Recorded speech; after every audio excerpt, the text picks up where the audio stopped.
Esse vídeo é um alerta e se você tem criança pequena em casa, você tem que ficar até o final desse vídeo. Eu vou contar pra vocês como eu descobri, através do exame odontológico, que uma criança estava sofrendo abuso. Tudo começou quando a mãe dela marcou uma consulta comigo.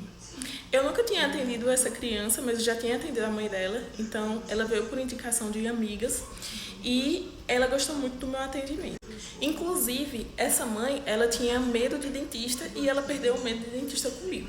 Por isso ela me escolheu, porque a gente já pegou uma amizade ali, ela me escolheu no lugar de ir para um odontopediatra.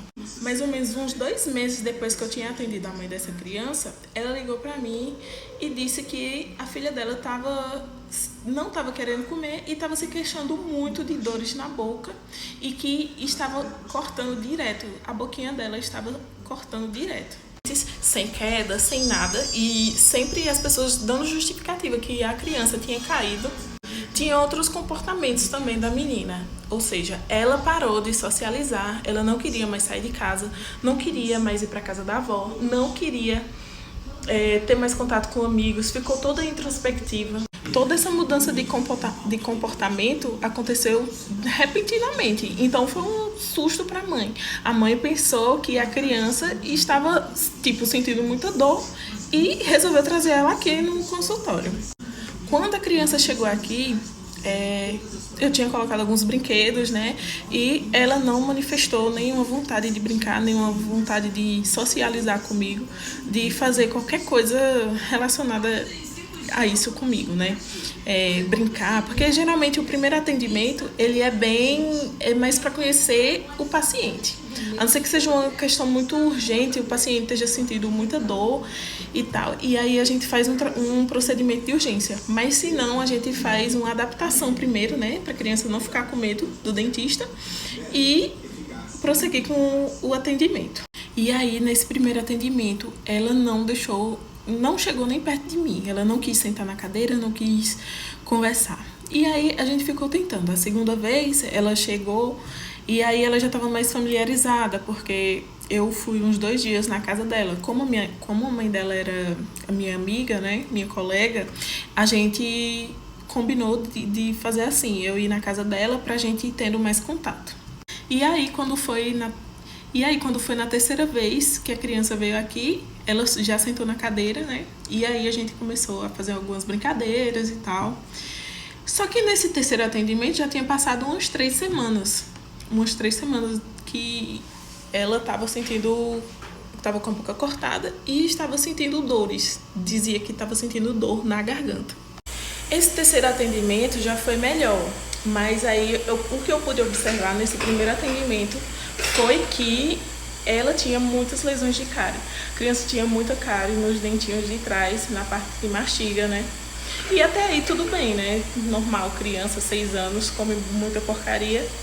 Aí a gente fez a limpeza e marcou para fazer algumas restaurações, os que estavam com mais gravidade depois de um tempo, né? O terceiro atendimento já foi bem mais tranquilo, porque a gente já tinha um contato, né?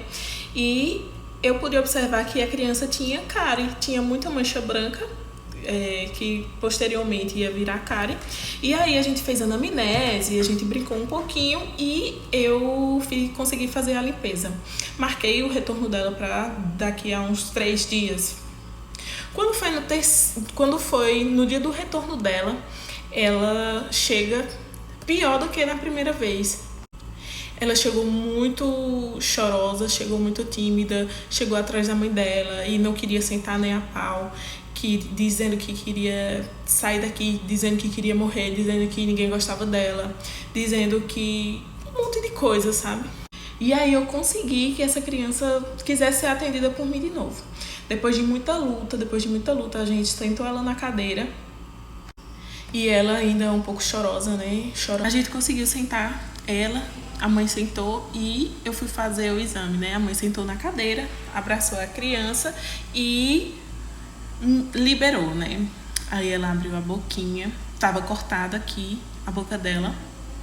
O palato dela estava numa cor meio arroxeada, Porque o palato, o céu da boca, ele é numa cor mais ou menos assim, da ponta do dedo. Ele é um rosinha, mas é um rosinha mais rosa goiaba, vamos dizer assim. E aí o palato da menina estava roxo. Quando eu puxei a linguinha dela assim, né, pra olhar, porque eu achei estranho aquela lesão no céu da boca, eu puxei a linguinha dela assim e aí eu vi que tinha lesões verrucosas, tinha várias verrugas, um conglomerado de verruga na lateral da linguinha dela. No momento que eu vi essa lesão, eu já chamei a minha assistente e aí eu pedi para ela tirar uma foto para eu mostrar para a mãe dela. Quando eu terminei de fazer esse exame rápido, aí eu chamei a mãe dela para conversar e eu falei o que possivelmente tinha acontecido com a filha dela. E eu falei, né, desde quando você vem notando essa mudança de comportamento? Porque desde o início dos sintomas dela, tipo, ficou introspectiva, ficou triste, só dizendo que ninguém gosta dela, que eu tinha conhecido, já tinha mais ou menos um mês. E a mãe dela se queixava que ela estava assim há mais de um mês, né? E aí, a mãe que possivelmente tinha acontecido com a filha dela, essa mãe começou a chorar.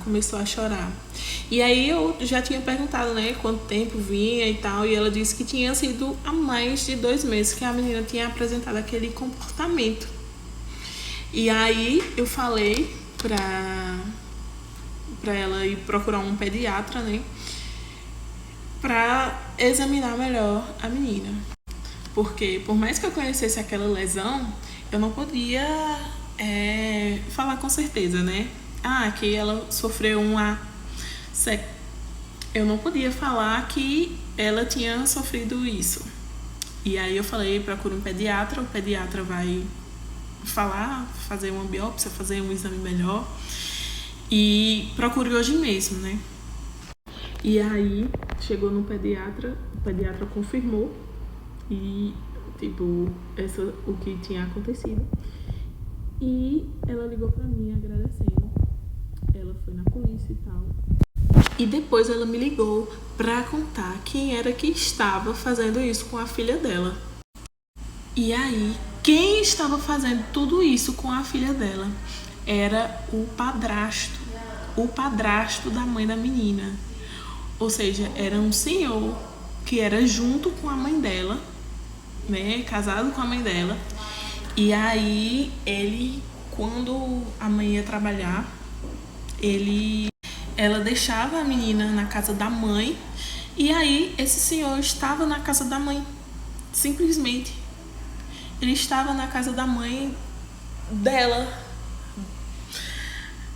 Ela ligou muito desesperada, né, pra me contar isso.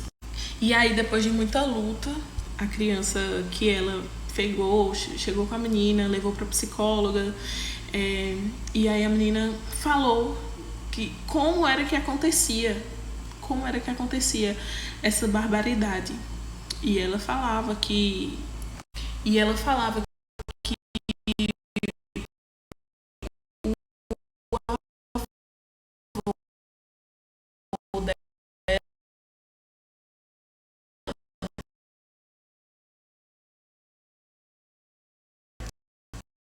comprava muito doce para ela. E depois dizia que ia dar banho nela, né? Quando a avó dela saía para fazer alguma coisa, ir no supermercado, alguma coisa assim, ela acabava deixando a criança com esse senhor e ele cometia esses abusos.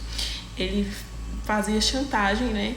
Pegava caixa de chocolate, muitos doces, brincadeira, dava dinheiro pra menina e tal. E depois ele ameaçava a criança, falando que ia todo mundo, tanto a mãe, quanto a avó, quanto os irmãos. Ele ameaçava a criança. Então, minha gente, prestem muita atenção nos filhos de vocês. Eu sei que não é fácil, né? A pessoa tem que trabalhar, tem que deixar os filhos com outras pessoas e tal. Mas quando você chegar em casa, tenha um pouco de empatia. Pergunte como foi o dia da criança também. Veja o comportamento dela e tal, porque tipo, essa menina, ela ficava muito no celular, e não tinha muito contato de conversar, de falar como é que foi o dia para a mãe. E aí aconteceu o que aconteceu, né? A mãe só foi perceber depois de muito tempo, depois que ela estava muito agressiva, depois que já tinha acontecido o pior. Esse é o alerta que eu tenho para fazer para vocês. Eu sei que depois disso tudo, depois que a mãe ficou sabendo de tudo, conversou com a criança, prestou queixa e foi atrás dele para tirar satisfação. Já tinha fugido e depois de umas 3 semanas acharam ele na terra dos pés juntos, né? Tudo indica que ele cometeu a palavra com S. E assim, é muito triste porque ele se foi, mas deixou sequelas terríveis na vida dessa menina.